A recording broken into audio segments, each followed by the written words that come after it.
السلام عليكم، اهلا بكم حبايبي. معاكم ميس مروه من قناه ميس مروه. النهارده ان شاء الله هنستكمل شرح منهج الديسكفر من كتاب المعاصر لجريد 3. كنا وصلنا في الفيديو اللي فات اللي احنا اخدنا ليسون 5. النهارده ان شاء الله هناخد ليسون 6. عندي بعنوان ايه؟ عندي بعنوان commercials. يعني ايه commercials يا ميس مروه؟ commercials يعني اعلانات تجاريه. اسمها ايه؟ commercials. عارفين يعني ايه اعلانات تجاريه؟ عارفين مثلا لما تبقوا ماشيين في الشارع وتشوفوا كده اعلان متعلق، ده اسمه ايه؟ كوميرشال. اسمه اعلان تجاري، بيكون فيه صورة المنتج اللي هو بيعلن عنه، وبيكون فيه كده زي سنتنس او جملة بيوصف بيها المنتج اللي هو بيعلن عنه. ده اسمه ايه؟ اسمه كوميرشال، يعني اعلان تجاري. فالنهاردة هتكلم عن ايه؟ هتكلم عن الكوميرشالز، يعني الاعلانات التجارية. ليسون 6 حلو وخفيف، في ديزاين، في تصميم، في رسم، في ان انا اشغل مخي. امشوا معايا واحده واحده. هنا عندي نمبر 1 في الاكتيفيتي بيقول لي ايه؟ ديزاين. يعني ايه ديزاين؟ يعني صمم. ديزاين ا كوميرشال يعني ايه؟ يعني صمم اعلان تجاري. and draw it يعني ارسمه by using the following information. يعني انت كمان هترسم الكوميرشال ده، الاعلان التجاري، بواسطة ايه او هتحط فيه ايه؟ هو مديك تحت information، مديك معلومات. number one the product يعني المنتج هو عندي عبارة عن ايه؟ 3 pieces of chocolate cake. 3 pieces of chocolate cake يعني 3 قطع من الشوكولات كيك. it costs ده هنا عندي الثمن بتاعها. price يعني الثمن. 6 its description يعني الوصف بتاع المنتج اللي عندي. 3 small pieces of chocolate cake in a box. its components يعني المكونات بتاعتهم. هنا عندي flour, eggs, milk, vanilla, بيكنج صودا، sugar and chocolate. its components يعني المكونات اللي مصنوع منها عندي الشوكولات كيك. طيب انا هعمل ايه هنا عندي تحت؟ هنا جايب لي كده زي صفحة بيضة وكاتب لي عليها my commercial يعني الاعلان التجاري بتاعي. انا هعمل ايه؟ انا مطلوب مني هنا to design a commercial. يعني ايه design؟ يعني ان انا كده اشغل مخي واعمل critical thinking. فاكرين يعني ايه؟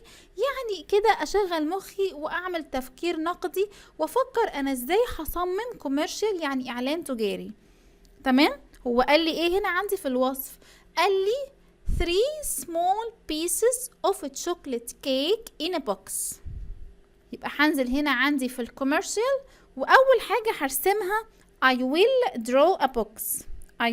draw a box. هعمل كده عندي.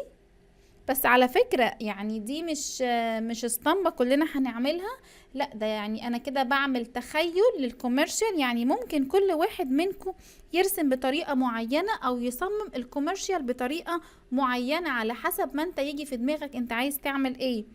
تمام؟ انا كده يعني بصمم مع نفسي كده على قدي، لكن انتوا حبايبي ان شاء الله هيطلع كمان منكم حاجات احسن من اللي انا كمان ايه بعملها. لكن انا كده بصمم كوميرشال كده على قدي. بديكم مثال، مرضتش اخليها لكم هوم وورك، لكن قلت اصممها معاكم عشان اعرفكم قد ايه الجزء ده سهل، ما فيهوش اي مشكله. انا هنا بس كده مجرد ان برسم البوكس عندي، الصندوق، عشان احط فيه 3 pieces of chocolate cake. 3 small pieces of chocolate cake.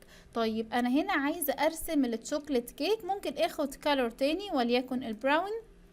تمام؟ هنا بعمل ايه بقى؟ 3 pieces of chocolate cake، وهو قال لي small يعني انا اعملهم كده صغيرين ايه على قدي. تمام؟ وانتوا ممكن بقى تزينوهم، تعملوا فيهم اشكال اللي انتوا ايه عايزينه. طيب هو قال لي ايه هنا تاني عندي فوق؟ طلع قال لي it cost يعني البرايس بتاعها، التمن بتاعها هنا عندي كام؟ 6. يبقى انا ممكن اجي هنا كده زي ما البياع مثلا بيكتب، واكتب هنا 6 LE. تمام؟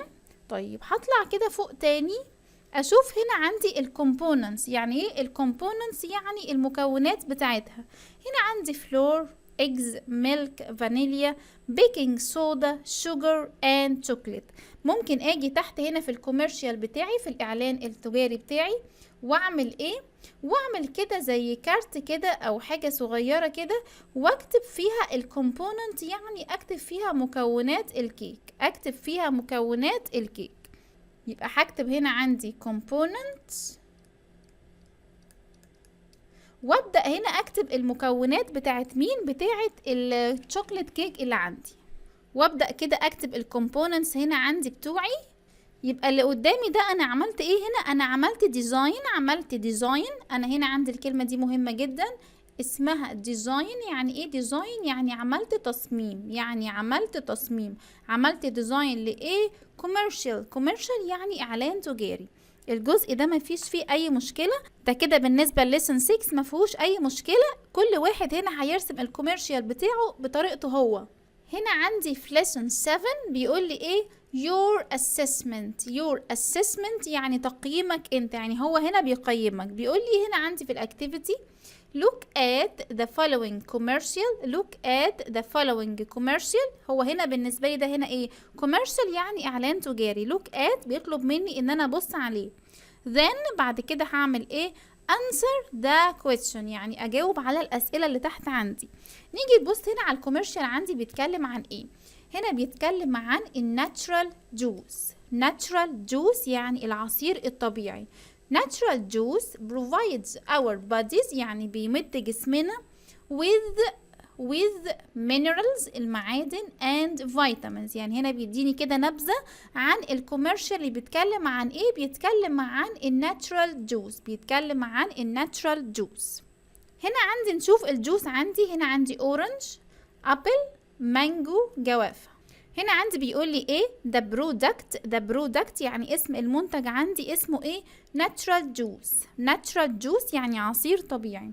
it costs يعني بتكلف او تمنها 4. facts الحقائق. facts about the product يعني الفاكت او الحقائق عن المنتج ايه هي؟ it contains بتحتوي على natural fruit يعني فواكه طبيعية with different flavors يعني بأطعمة مختلفة. هنا عندي flavors يعني أطعمة أو نكهات، بنكهات مختلفة أو أطعمة مختلفة. طب هنا عندي تحت طالب مني إيه؟ بيقول لي complete يعني أكمل. the product is احنا قلنا البرودكت عندي هنا اسمه ايه؟ ما بجيبش حاجة من عندي، انا بطلع كده اخدها زي ما هي. عندي البرودكت اسمه natural juice قلنا عصير طبيعي، يبقى هكتب هنا عندي natural juice. number 2 it costs هنا عندي it costs 4 يبقى هنا عندي 4. number 3 facts about the product هاخد هنا عندي السنتنس دي زي ما هي. it contains natural fruit with different flavors. ما جبتش حاجة من عندي، انا هنا المرة دي هو عمل العكس، هو اداني الكوميرشال اللي هو مصممه وانا طلعت منه الانفورميشن، طلعت منه المعلومات. لكن كان في lesson 6 كان جايب العكس، كان هو مديني الانفورميشن وطلب مني ان انا اصمم الكوميرشال. تمام؟ الناس اللي بتحب الارت هتحب قوي فكرة الكوميرشال ان هي تصمم اعلان تجاري. طيب بعد كده هو طالب مني ايه؟ بيقول لي is there enough information about this product. هو هنا بيسألك هل انت كده شفت في الكوميرشال enough information، يعني هل المعلومات دي كانت كافية about this product عن البرودكت ده؟ اطلع كده شوف هنا عندي الانفورميشن. هو هنا اداني النيم الاسم بتاع البرودكت، اداني السعر بتاعه، اداني فاكتس او حقائق او وصف او description للكوميرشال اللي عندي. فده بالنسبة لي كده انا مش محتاج اعرف اكتر من كده، يبقى انا هنا هعمل رايت على اليس. number 2 do you prefer this product or not. انا هنا هعمل ايه؟ انا هنا الاجابة عندي مش هتكون يعني كلنا هنكتبها زي بعض، ان هو بيطلب منك هنا ايه؟ بيسألك do you prefer انت بتفضل this product يعني المنتج ده. في ناس بتحب الناتشرال جوس وفي ناس ما بتحبهوش، يعني في ناس هتكتب yes، في ناس هتكتب yes I do، وفي ناس هتكتب no I don't، وفي ناس هتكتب no I don't. ده بيرجع لك انت ولتقييمك انت للبرودكت. تمام حبايبي، احنا كده النهارده اخدنا ليسون 6 وليسون 7، يعني مش كتير في الديسكفر، احنا بس بنسخن كده للفيديوهات الجايه. ان شاء الله الفتره الجايه هحاول اكثف لكم الفيديوهات الديسكفر، لان احنا فعلا متاخرين في منهج الديسكفر. لكن ما تنسوش لايك وشير للفيديو وسبسكرايب للقناه لو انتوا اول مره تتابعوني، وشكرا واشوفكم الفيديو اللي جاي.